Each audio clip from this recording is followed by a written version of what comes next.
Temple Lacrosse is one of the better programs on campus. This is the third straight year that the Owls have gotten off to a 3-1 start. Additionally, they have scored over 40 goals for the first 4 games of the season every year since 2020. Memphis going to inbound underneath their own basket. Quinterly, the trigger man, gets it into Jones.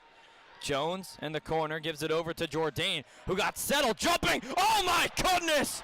Nick Jourdain attacking the rim and throwing it down. Coach Morrell mentioned that renovating their home courts is the main priority, but moving them here to Giese Field would be much more beneficial for the team. The current plan does not have the courts being indoor, but it is something that Coach Morrell is pursuing.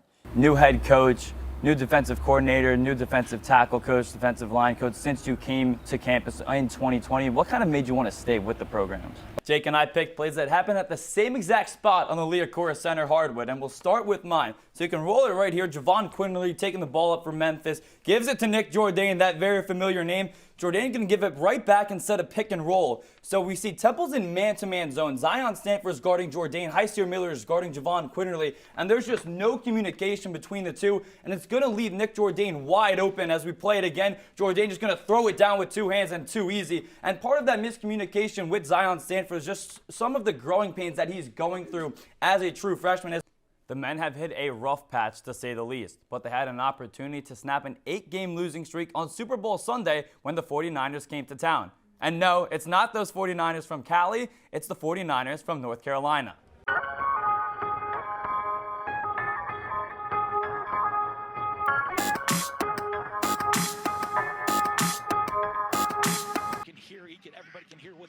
When you watch Division I football players on TV, their journey is often the road less traveled.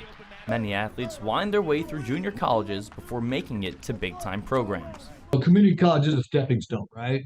There are many different reasons student athletes go to a 2-year institution to continue their football career, and they aren't always for positive reasons. It was definitely hard having to not get recruited my high school and back in high school because I was very injury-ridden. Offensive lineman Chris Smith, number 66, and Diego Barajas, number 77, both went to Laney College, a JUCO with a rich football history located in Oakland, California.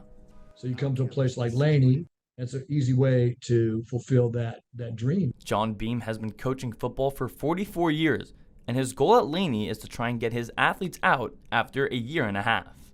I'm taking young men and helping them become men, become fathers, right? To become valuable members of society. It's always been a goal of mine to play Division I football. So, I mean, going JUCO is just another step. Smith and Barajas were in a position battle for the starting right tackle spot when they arrived at Laney. It wasn't always a happy relationship, but we weren't really friends yet. We were just teammates at that point. Barajas ended up winning the starting right tackle position, and Smith became the starting center. The two became the leaders of the offensive line and formed a friendship along the way. Smith and Barajas didn't plan to come to Temple together, but it's no coincidence that they did. John Beam has known Temple OC Danny Langsdorf for over 20 years. It's good to have a coach that has a lot of connections. I'm grateful that he has connections like that to help me get out. If it wasn't for them, if it wasn't for their relationship with Beam, then yeah, probably me or Diego wouldn't be here. What people need to understand is when you come to Laney College, you're coming for the hope and opportunity that we can provide.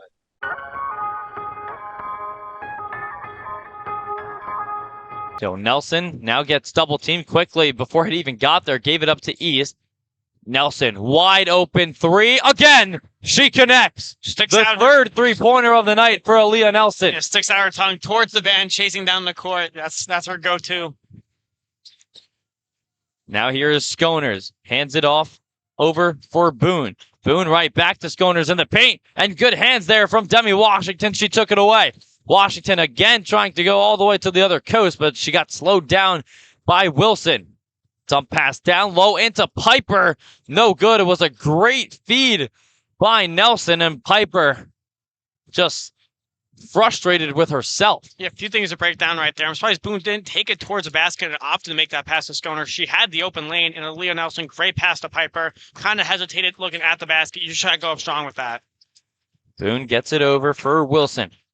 Chloe Wilson hands it off over for a 3 ball. That is good. Sydney Boone her first 3 of the night.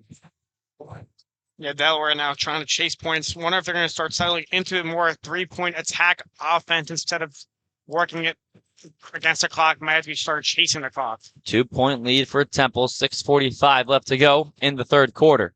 Aaliyah Nelson gives it over to Washington. Driving in. Puts up a shot. No good. Fight for the offensive rebound, but Wilson ends up with it.